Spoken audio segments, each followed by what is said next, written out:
Schönen guten Tag. I'm Evi Rodemann from Germany, and I have the privilege of serving on the Mission Commission Leadership Cohort. I am passionate about the young generation, supporting and cheering them. Therefore, I'm delighted to share some of my tips for intergenerational development of mission leaders. Everyone loves food, right? And not simply just eating food on your own, but actually in community.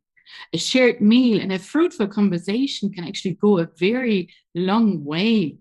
It can serve the growth of leaders, and it can just help us in discipleship as we, this could be a profound place of just being and sharing life around meals.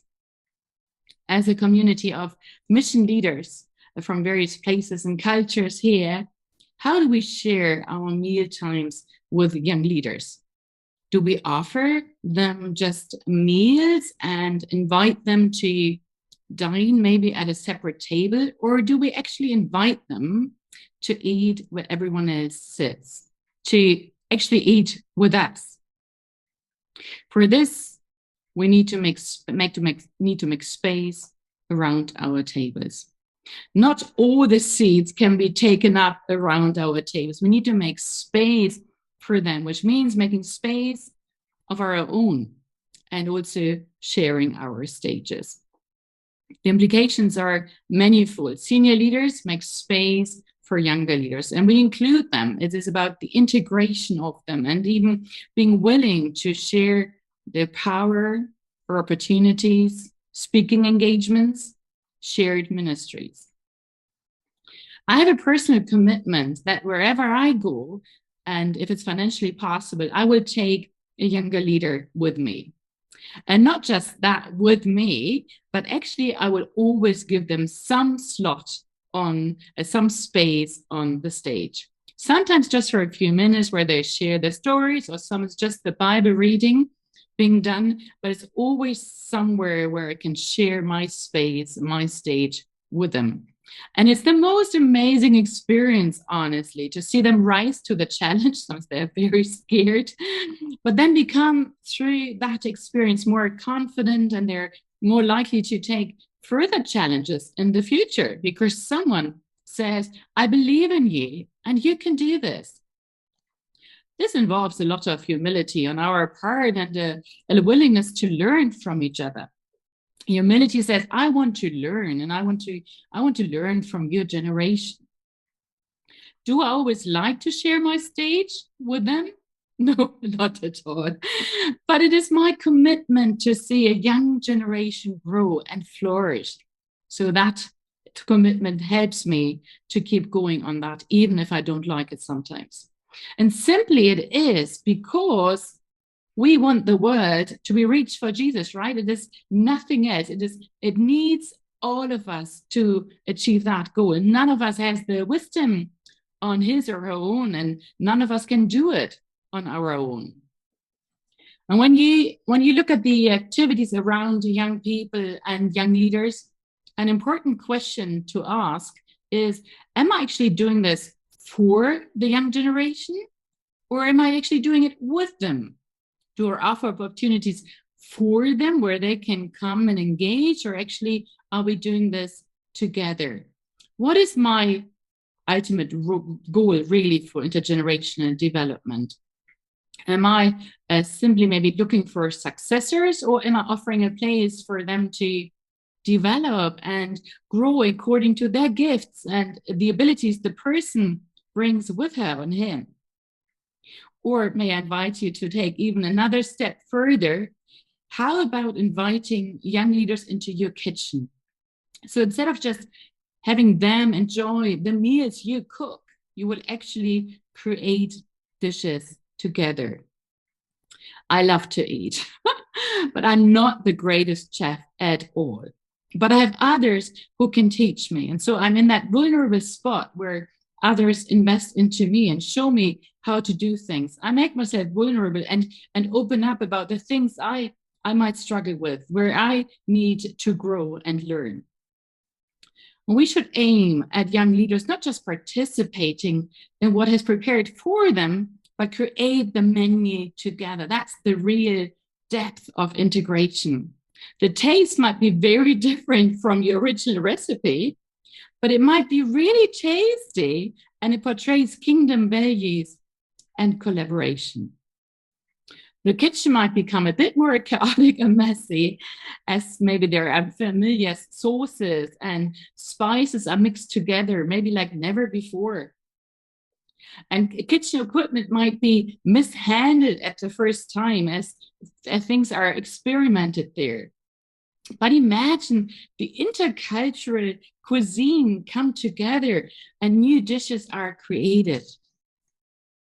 And for once, maybe the chefs in the kitchen are not just cooking for the guests at the dining table as they sit together, but even more, they come together in the kitchen where they share hearts and where they share belongings, ideas, theology, recipes while cooking together. I think this is what God does in the Bible. It doesn't mention about God cooking, but it mentions God about the God of generations. He is the God of Abraham, Isaac, and Jacob. His blessing is passed on to the generations from one to the other. And I love the verse in Genesis 17, verse 7. It says, and God says, I will establish my covenant between me and you and your descendants after you in their generations, for an everlasting covenant, to be God to ye and your descendants after ye. God sees our lives, in that context of that big picture. His purpose and plan are greater than any individual, and continues from generation to generation. God's interest lies in us loving him back and following him and serving together, building bridges across the generations, where we discover the amazing gifts the other person has, the amazing unique contributions, which might take us further in missions today and bring innovation, which we often so desperately need today. It is my prayer that as senior leaders, we will not become stumbling blocks for the young generation, that younger leaders won't turn away from God, church, or ministry, because ministry, whatever, has become more important than God himself.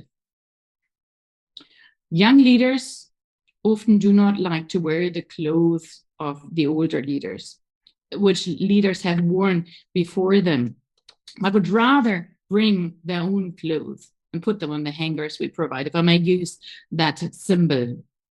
And sometimes I realized that, when I worked in Africa, I tried to put on the clothes of the missionaries in Africa who had gone before me. But actually the dress maybe was too tight for me. I didn't fit, and it made me feel inadequate, and I became frustrated.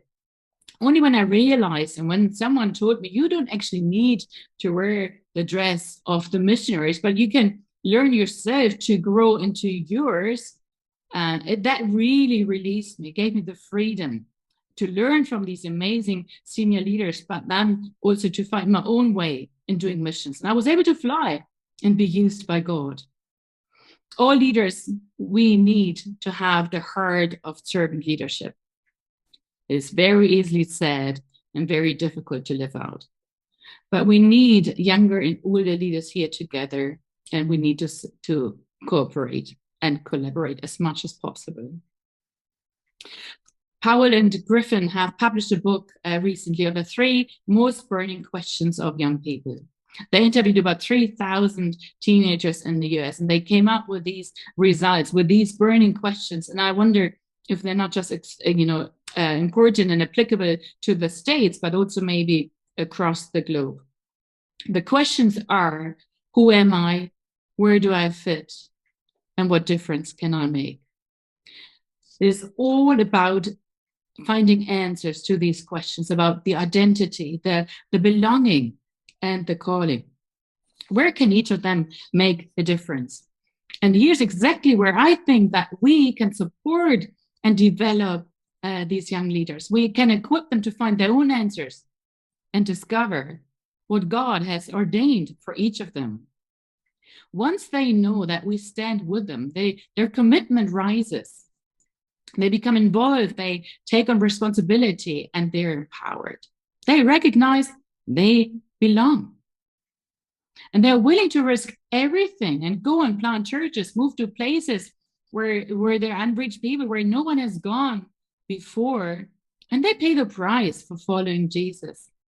And we simply let them sit around our tables with no mandate. They will move away from being passive, actually, to being very active. And as we seek to intergenerationally cook together for God's global mission and invent these new recipes the world needs out there, because some of the old recipes don't work anymore and they are not tasty at all, have lost their flavor. Could we then also, in the next step, not just, group around the table and cook together the meals, but can we actually also encourage us to move to a new table? Not just integration, but collaboration on eye-to-eye levels. And in that new table, maybe that makes us feel a bit insecure. What is expected of us? What can we expect of the future? But in us moving together to a new table, all of us learn at the same time. As men and women, younger and older, let's not just, sit around the table as we've always done, but together move and decide how we together set the table. What does it mean for us as in new leadership cultures and new environment? Maybe we need to learn a new strategy and define leadership skills, which are very important for today. That's when we will thrive and we will find our successors and people willing to be all in for the joint vision for the lost. Keeping the vision before us will hugely guide us in our intergenerational approach. Thank you, and tschüss.